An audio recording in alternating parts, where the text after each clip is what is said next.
কোন মানের জন্য c/5 = f-32/9 সম্পর্কটি থেকে c ও f এর একই মান পাওয়া যাবে? এটা একটা সেলসিয়াস আর ফারেনহাইটের সম্পর্ক। এখানে আমরা প্রথমে মনে করি একই মানটি সমান x। তাহলে এবার প্রশ্নানুসারে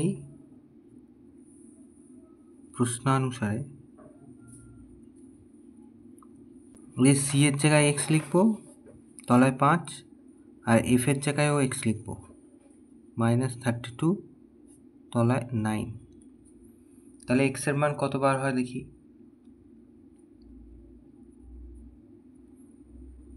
কোনাকুনি গুণ করি। 9x = 5x, -5 2 × 10 0 হাতে 1 3 5 15 16।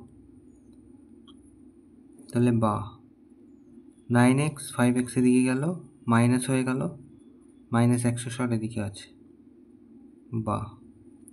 এর থেকে 4x -160, x =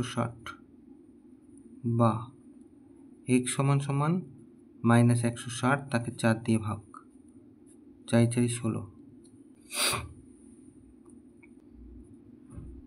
তাহলে x = -40।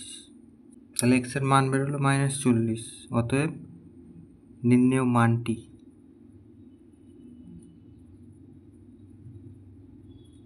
= -40। এটা উত্তর।